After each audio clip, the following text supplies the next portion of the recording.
Café Central. Aqui, o café é servido com sabor e informação. Café Central.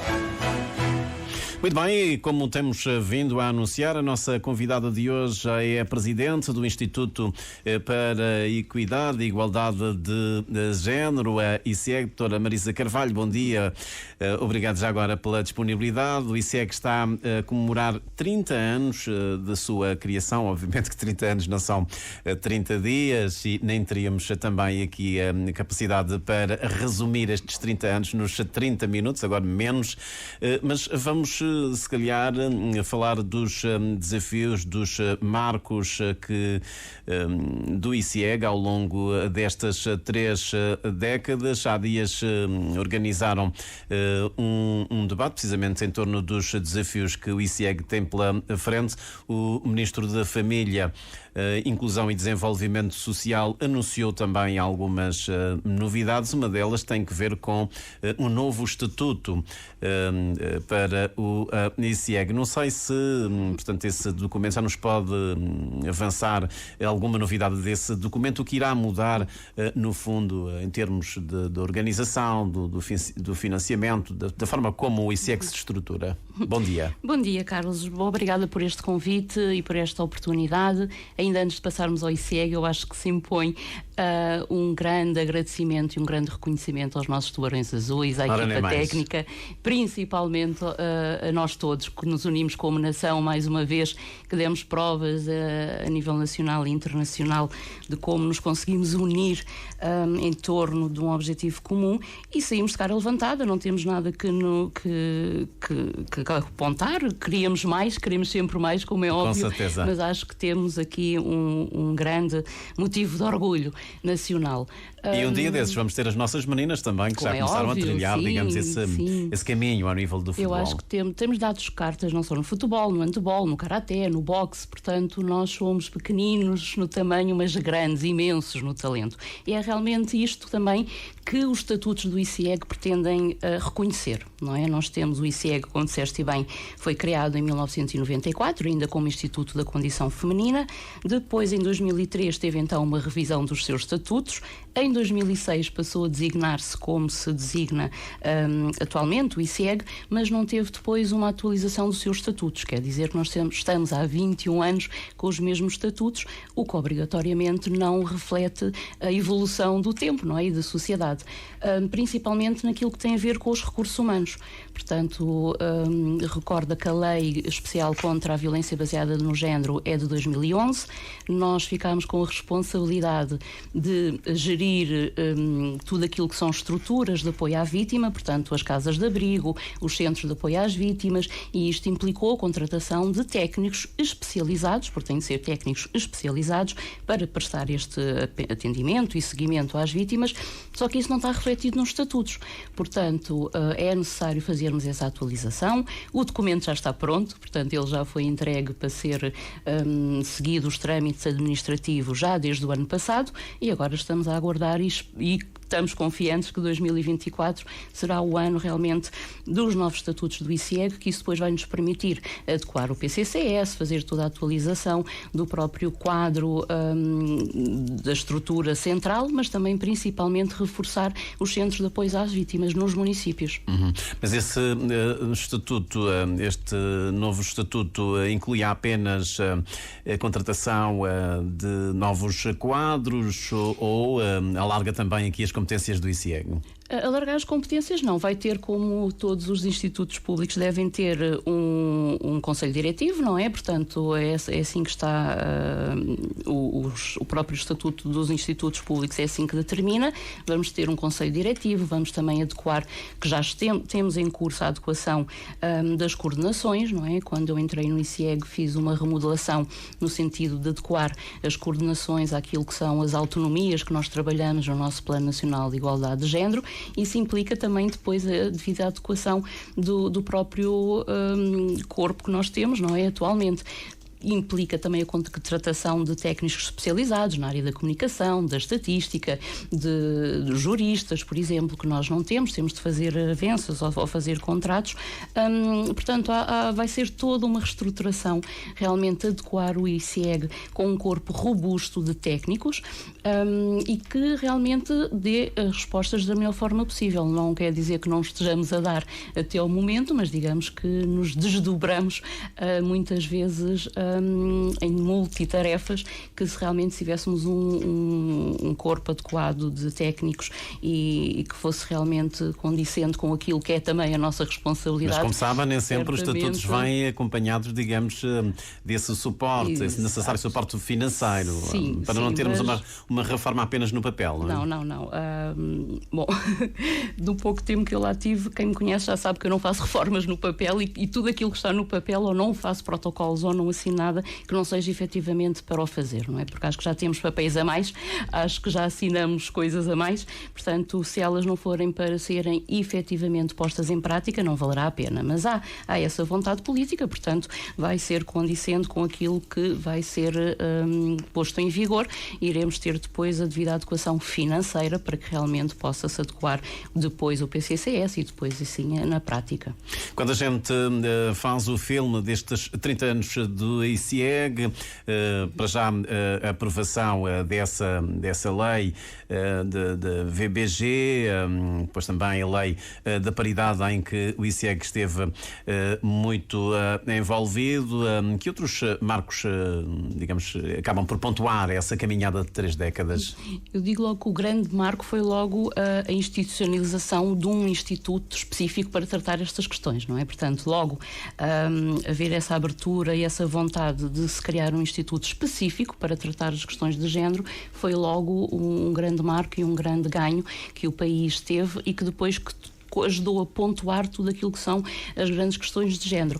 Fala sempre na lei da VBG, na lei da paridade, mas há um conjunto de normas, não é, que foram ao longo desses 30 anos trabalhadas para que realmente se trabalhasse tudo aquilo que fosse ao quadro potencialmente discriminatório ou então tudo aquilo que fosse para assegurar realmente as liberdades e os direitos dos cidadãos que estão em Cabo Verde, não só os cabo-verdianos, não é? Portanto, eu diria que o quadro normativo que foi criado ao longo destes 30 anos nas questões de género, dos direitos humanos, da não discriminação é um dos grandes ganhos do ICEG e do país.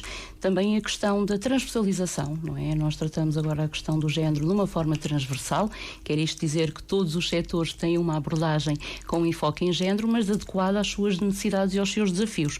Trabalhamos no primeiro plano estratégico de desenvolvimento sustentável, trabalhamos no segundo, realmente para garantir que isso assim seja, e portanto isto tem sido um ganho que tem tido os seus desafios paulatinos, não é? Cada setor tem os seus desafios, mas temos conseguido, trabalhando juntamente com os setores, fazer face a grande parte deles. Claro que há uns que têm a ver com o comportamento, têm a ver com mudanças de atitudes e esses são mais, tem-se trabalhar mais paulatinamente. Leva tempo, sim. Leva tempo, porque também levou tempo a serem colocados esses estereótipos e esses comportamentos. São séculos de... Portanto, não podemos esperar que de um dia para o outro se mudem comportamentos e se mudem pensamentos, mas há sinais que estão a mudar. Também há sinais de retrocessos, não só em Cabo Verde, mas em todo o mundo. Portanto, temos de estar sempre cientes. Tudo aquilo que são ganhos adquiridos e tudo aquilo que nós conseguimos, temos de estar sempre cientes e vigilantes que não são ganhos adquiridos a 100%, podem sempre retroceder e nunca é demais relembrar que temos de estar sempre vigilantes para que não percamos esses direitos já adquiridos. E como é que reage a esse pensamento? Eu não diria uma crítica, mas que é recorrente. Bom, o ICEG é um instituto que foi criado para as mulheres, trabalha mais para as mulheres, mesmo agora na questão da lei da paridade ou da lei de VBG, os homens têm a tendência de ver o ICEG como, enfim, uma instituição que está mais focada nas mulheres. Sim, eu acho que também foi um bocadinho a forma como a mensagem foi passada, não é? Porque não é verdade. Desde o início, desde o Instituto da Condição Feminina, nos seus estatutos ainda originais, consta que realmente esta questão tem que ser trabalhada homens e mulheres. O que muitas vezes não se percebe é que homens e mulheres são diferentes, queremos que continuem diferentes, mas os desafios são também eles diferentes. Portanto, é normal, e daí o Instituto ser de equidade, não é? Que se trabalhe de forma distinta quem tem distintos desafios, não é? Portanto, é normal que se sinta que se trabalha mais para as mulheres, porque são realmente as mulheres que têm maiores desafios. Os homens têm outros, não é? Portanto, temos de trabalhar de forma em paralelo, mas de forma distinta. Nós temos, desde 2022, estado a assinalar o Dia Internacional do Homem, não por modismo ou não por embalo das celebrações do Dia da Mulher, mas exatamente para alertar para aqueles que são os desafios dos homens. E na sociedade cabo-verdiana são muitos. Tem sido difícil também trazer os homens para este diálogo, muitos porque não reconhecem estes desafios, muitos porque continuam a achar que a questão do género é uma questão da mulher, mas mais não seja porque nós vivemos numa sociedade e interferimos e interdialogamos uns com os outros, não é? Portanto, tudo aquilo que as mulheres fazem influenciam os homens e vice-versa, não é? Portanto, temos que trabalhar como um todo. Aqui uns tempos também ouviu-se muito falar na questão das novas masculinidades. Na prática, o que é que isso Nós significa? não abordamos como novas masculinidades. Somos contra esse termo, preferimos trabalhar masculinidades positivas, não é? Porque não são novas masculinidades, porque nós tivemos referências, ainda bem que assim é, temos homens que foram referência ao longo do tempo, portanto, não são novos homens que nós queremos é masculinidades positivas. Se me permites fazer o paralelo e falando se calhar numa linguagem que os homens mais gostam, que tem a ver com o futebol, o exemplo do CAN, o CAN pode ser visto e analisado de várias formas, não é? Portanto, há a tecnicidade do jogo, mas também há a análise da gestão das emoções. Nós, se calhar, precisamos trabalhar mais as emoções para que não nos traiam nos momentos fulcrais. Não vou personalizar, nem falar da seleção cabo-verdiana, mas dou um exemplo do jogo que precedeu o nosso. O Mali, Côte d'Ivoire, Costa do Marfim.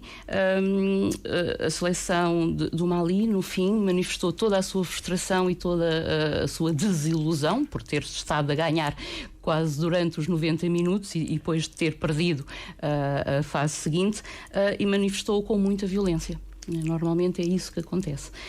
Portanto, essa gestão das emoções, quando nós estamos frustrados, quando nós estamos desiludidos, quando não sabemos muito bem como gerir, normalmente uma das formas é a violência, não é? É assim que se manifesta. Portanto, a gestão das emoções, não só dos homens, das mulheres, de todos nós, é algo que tem que ser trabalhado.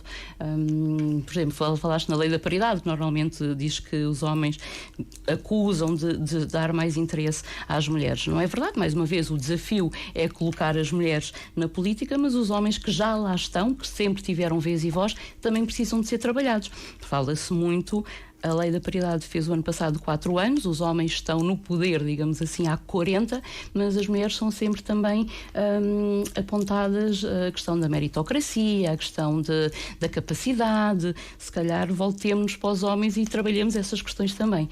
Portanto, há formas de trabalhar ambos, mas de formas distintas. Mas e estas questões estão a ser trabalhadas? Sim, esta gestão das emoções? Eu sei que o ICIEG também tem feito algumas campanhas de sensibilização, tem ido as escolas, têm falado muito com os jovens, com os adolescentes, até porque nós temos o tal problema da violência no namoro, portanto essa gestão das emoções, se este trabalho está a ser feito. Sim, trabalhamos sempre de forma transversal todos os temas. Nós temos 3 áreas, não é, distintas. Quando digo sempre, infelizmente, somos mais conhecidos pela violência baseada no género, mas a própria coordenação da violência baseada no género trabalha outras temáticas, como a saúde sexual e reprodutiva, como as questões da comunidade LGBTIQ+. Portanto, desde a área do empoderamento económico, nós damos capacitação, promovemos autoemprego ou atividades geradoras de rendimento. Também trabalhamos com homens. As questões também estão aqui enquadradas no empoderamento económico, as questões das masculinidades positivas, a questão da educação, que é uma área fulcral onde temos mesmo que trabalhar os rapazes que estão a ficar para trás, em termos do ensino, não só secundário, mas do ensino universitário.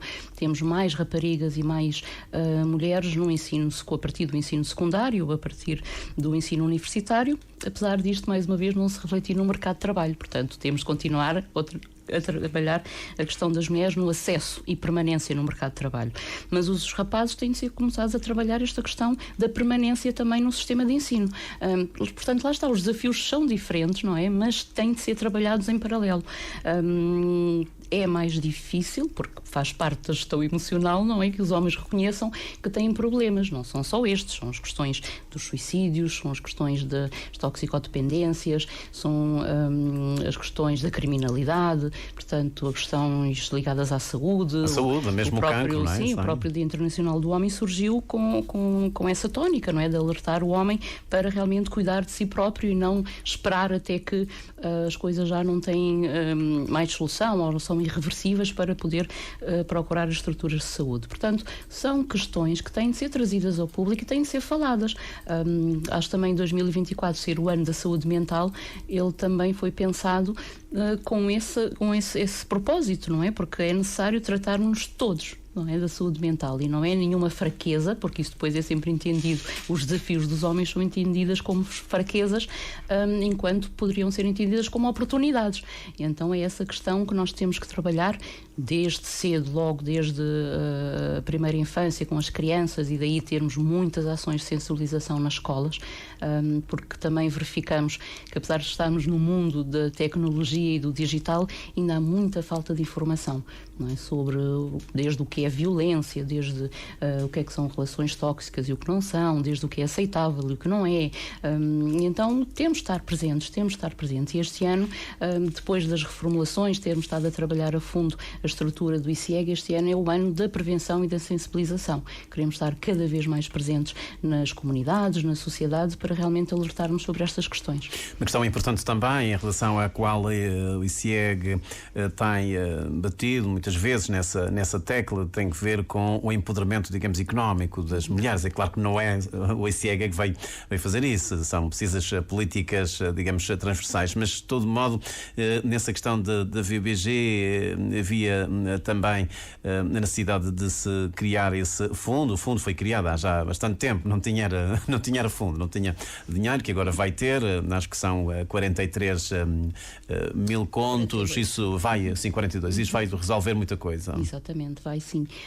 Também importa dizer que o fundo é a lei VBG que determina, ele funciona como uma das estruturas de apoio às vítimas, com as casas de abrigo, os centros de apoio à vítima e o fundo, não é? Que no fundo alimenta essas outras duas estruturas. Ele estava desde 2011, lá está, no papel, saiu o ano passado, maio de 2023, finalmente saiu do papel e foi operacionalizado, mas importa também referir que antes disso o ICIEG já tinha uma rúbrica do Tesouro que garantia não esse montante, mas o montante de 10 mil contos, exatamente para apoio às vítimas. Portanto, as vítimas nunca ficaram desprotegidas. O que se calhar acontecia muito é que fazíamos mais um atendimento emergencial, não é? Portanto, quando havia situações de emergências, situações que tínhamos que as vítimas nos procuravam, nós tínhamos esse orçamento disponível, e foi sempre aquele orçamento que serviu, e nunca nenhuma vítima ficou desprotegida, digamos assim, por falta de orçamento do ICIEG, porque sempre mas, foi. Mas, no fundo, como é que se aplica esse fundo, tirando estas situações emergenciais? Sim. Agora, o fundo permite fazer o que eu digo que é realmente uma viragem naquilo que é o atendimento e o acompanhamento das vítimas, porque permite depois, para além desse acompanhamento emergencial, que ainda existe, não é? Porque é assim também que muitas vezes surgem as vítimas, permite fazer um acompanhamento depois da denúncia ou depois da situação emergencial. Portanto, permite-nos garantir a assistência psicológica. Nós temos um acordo com a CAP, com o Centro de Apoio Psicológico do Dr. Jacó Vicente, que funciona como um complemento às estruturas de saúde nacionais, e lá onde é necessário, nós já temos vítimas e seus dependentes em seguimento, fazem um seguimento e assistência psicológica, porque é necessário depois trabalhar-se, não é? Tudo aquilo que é o acompanhamento psicológico. Fizemos também um protocolo de parceria com a Associação de Mulheres Juristas, era uma nossa parceira de há anos, mas agora conseguimos conseguimos assegurar não só a informação, mas também o acompanhamento jurídico, não é? Porque também era uma das lacunas que muitas vítimas tinham. A questão era também dado um tratamento desproporcional, não é? Porque muitas vezes essas situações de violência são elas também situações de dependência económica, não é? Portanto, o agressor não só tinha essa prerrogativa de ter maior poder económico, isso também se manifestava depois no tratamento jurídico, não é? Portanto, havia uma desigualdade de tratamento, e agora já conseguimos assegurar, portanto, tudo aquilo que é despesa resultante de uma situação de violência baseada no género, nós já temos financiamento para assegurar tudo, desde que seja assistência médica ou medicamentosa, deslocações, tudo que esteja associado a essa situação. E depois também temos a oportunidade de reforçar os próprios centros de apoio às vítimas, não é? De dar realmente equipamentos, de equipar os centros, de fazer as estruturas, tudo aquilo que é necessário para ter realmente um atendimento à altura. Mas o fundo começa a ser executado este ano? Já foi, já começou logo, já está. Desde maio, não, desde maio de 2023 que ele já está a ser aplicado, não é? Portanto, já está em andamento, digamos assim, já como eu digo, já temos vítimas a serem seguidas, já está tudo em andamento, já está tudo assegurado, e portanto este ano teremos também o mesmo orçamento, portanto isso está garantidíssimo. Por isso é que eu digo que agora, estando assegurado tudo aquilo que é a nossa responsabilidade em termos de prestar assistência às vítimas e aos seus dependentes, trabalhamos agora então a questão da prevenção, que também é uma prerrogativa nossa que está na lei e que também o fundo nos irá permitir fazer isso, não é? Trabalhamos a questão da prevenção e da sensibilização. Esta questão de violência baseada no género é uma questão que tem preocupado sobremaneira o ICIEG e está, digamos, a extravasar o território nacional. Hoje já temos muitos casos na diáspora. O que é que se passa? Pois, gostaríamos também de entender, não é? Porque nós temos sempre a tendência de não valorizar, mas dizer que o que está na diáspora nós estamos a falar de sociedades mais avançadas, tem melhores mais condições evoluídas. De vida, portanto, não precisamos perceber o que é que se passa, não é? Nós temos essa preocupação. Em 2023, por exemplo, tivemos, infelizmente, mortes de cabo-verdianas mais na diáspora do que a nível nacional, e é uma preocupação, não é? Deveríamos ter os números a retroceder na diáspora, é dos tais retrocessos de que estava a falar no início, não é? Portanto, apesar de serem ditas sociedades mais avançadas, passam também elas por crises, não é? Portanto, a Europa passa por crises financeiras, passa a passar por uns momentos complicados, até em termos políticos, portanto é normal que isso se reflita, não é? Depois nas pessoas que lá vivem, mas lá está, mais uma vez, a questão da gestão emocional, a questão continua a haver nestas questões da violência baseada no género umas questões do poder, não é? Do exercício do poder e do sentimento de posse que tem-se de trabalhar desde o início, não é? Portanto, isto é educacional, é cultural, não gosto de dizer que é cultural porque não é nossa cultura, não é agredir o outro, mas é fruto da educação e dos estereótipos que realmente já levamos muito tempo com eles. Não só nós, portanto, isto é transversal, não claro. Pensemos que somos nós que estamos mal. Comparativamente a outros países, até não estamos mal, mas havendo uma única vítima já é suficiente para estarmos a traçar um combate cerrado a estas questões. Muito bem, doutora Marisa Carvalho, este ano temos eleições autárquicas, bom, a lei da paridade já tem alguns anos, 4 anos. A sua expectativa, vamos ter mais mulheres em lugares elegíveis? Já agora pergunto-lhe porque nós, entretanto, tivemos um aumento das mulheres no Parlamento e noutros órgãos da administração. As mulheres que estão, por exemplo, na política têm contribuído também para levar algumas temáticas em relação à igualdade e equidade de género para o debate no Parlamento, por exemplo? Claro que sim. Nós trabalhamos ao longo dos anos, não só em ano eleitoral, exatamente com os eleitos. Principalmente estamos muito perto dos eleitos municipais, não é? E por acaso as eleições autárquicas foram aquelas em que a lei da paridade foi melhor cumprida, digamos assim. Mas temos sempre o problema porque as listas são paritárias, têm de ser obrigatoriamente por lei, mas depois, como disseste bem, a questão de mulheres em lugares elegíveis, isso é outro assunto, não é? Portanto, temos pensado e preparado um périplo pelos partidos, não é? Para fazermos essa sensibilização, que não basta termos listas paritárias, é necessário que as mulheres estejam realmente em lugares elegíveis, para que isso depois se traduza na efetiva lei da paridade na prática, não é? Como nós estamos aqui a falar. Portanto, não é só colocar mulheres na lista para enfeitar, não é? Exatamente, não pode ser colocar as mulheres na lista para enfeitar. O debate é eterno, não é? Há sempre a questão de as mulheres estão onde quiserem, elas não vão porque não querem, porque são abertas, há sempre dificuldade em colocar mulheres nas listas.